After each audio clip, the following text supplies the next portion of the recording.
আসসালামু আলাইকুম রহমতুল্লাহ। কেমন আছেন সবাই? আশা করি আল্লাহর রহমতে সবাই ভালো আছেন, সুস্থ আছেন এবং সবাই নিরাপদে আছেন। তো সবাইকে আজকের ভিডিওতে স্বাগতম। আজকে চতুর্থ গণবিজ্ঞ বিধির ফলাফল প্রকাশের গুরুত্বপূর্ণ একটি আপডেট দিব। তো যারা ভিডিওটি প্লে করছেন সবার কাছে রিকোয়েস্ট সম্পূর্ণ দেখবেন, আর যারা আমার চ্যানেলে নতুন প্লিজ চ্যানেলটি সাবস্ক্রাইব করে পাশে বেল আইকনে ক্লিক করে দিবেন। তো গতকালকে আমি যেটা জানিয়েছিলাম সেটা হচ্ছে এই সপ্তাহের মধ্যেই চতুর্থ গণবিজ্ঞপ্তির ফলাফলটা দেওয়া হবে।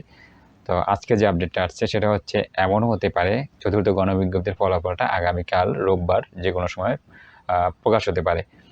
তো এই সম্পর্কে যে নিউজটা পাওয়া গেছে সেটা হচ্ছে শিক্ষা মন্ত্রণালয়ের কাছে যে অনুমতিটা চাওয়া হয়েছে এই নিয়োগের ব্যাপারে, চূড়ান্ত সুপারিশের ব্যাপারে, এই চূড়ান্ত সুপারিশের যে অনুমতিটা চাওয়া হয়েছে, এই অনুমতির ব্যাপারে আগামীকাল এনটিআরসির ঊর্ধ্বতন কর্মকর্তারা হয়তো সেখানে হতে পারেন এনটিআরসির চেয়ারম্যান সাহেব বা কোনো সচিব, তারা শিক্ষা মন্ত্রণালয়ে যাবেন এই অনুমতির বিষয়ে চূড়ান্ত একটা কিছু জানার জন্য, যে আসলে তারা অনুমতি দিবেন কি দিবেন না এটা জানার জন্য তারা যাবেন।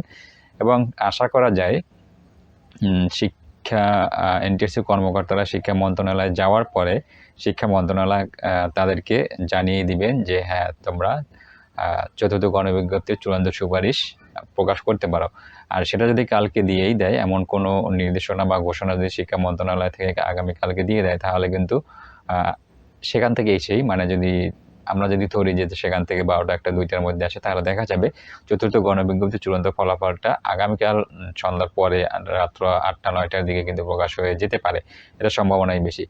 আরও যেটা জানানো হয়েছে সেটা হচ্ছে যে ফলাফল প্রকাশের কাজ, মানে ফলাফলগুলো যে ওয়েবসাইটে আপলোড করা, এটা সম্পূর্ণ হয়ে গেছে। মানে ওয়েবসাইটে নিয়ে একদম সাজিয়ে গুছিয়ে রাখা হয়েছে, আপডেট করা হয়ে গেছে। এখন শিক্ষা মন্ত্রণালয় অনুমতি দিলেই ওই অপশনটা চালু করে দিবেন, ফলাফলের যে ফাইনাল রিক্রুটমেন্ট, এটার যে অপশনটা চালু করে দিবেন, তাহলে সেখানে ঢুকে আপনারা দেখতে পাবেন। এমন একটা অবস্থার মধ্যে গেছে যে কোনো সময় কিন্তু ফলাফলটা প্রকাশ হয়ে যেতে পারে। তো আগামীকাল যেহেতু ওয়ার্কিং ডে এর প্রথম দিন, সাপ্তাহিক ওয়ার্কিং ডে, এবং সেখানে এনটিএসসি কর্মকর্তারা যাবেন শিক্ষা মন্ত্রণালয় যাওয়ার পরে কিন্তু আমরা আশা করি যে আগামীকালকেই শিক্ষা মন্ত্রণালয় থেকে আপনাদের চূড়ান্ত সুপারিশ করার জন্য অনুমতি দেওয়া হবে, এবং অনুমতি দেওয়া হয়ে গেলে এই চূড়ান্ত সুপারিশটা আগামীকালকের মধ্যে হতে পারে, সেটা সন্ধ্যার পরে রাত্র ৮টা ৭টা ৮টা বা ৯টার দিকে হলেও কিন্তু হয়ে যেতে পারে। বিগত দিনে আমরা যেমন দেখেছি সন্ধ্যার পরেই অনেক সময় ফলাফলগুলো প্রকাশ করা হয়। তো এমনটা হতে পারে যে আগামীকালকে সন্ধ্যার মধ্যে বা সন্ধ্যার পরে ৮টা ৯টার মধ্যে আপনার ফলাফলটা পেয়ে যেতে পারেন। তো সম্মানিত ভিউয়ার্স, সবার জন্য শুভকামনা থাকলো। আপনারা যেন সবাই ৩২,০০০ শিক্ষক যারা প্রাথমিকভাবে সুপারিশ প্রাপ্ত হয়েছেন, আপনারা সবাই চূড়ান্ত সুপারিশ পান, এই প্রত্যাশা করে আজকের মতো ভিডিওটি শেষ করছি। সবার জন্য আবারও শুভকামনা জানাচ্ছি। আল্লাহ হাফেজ।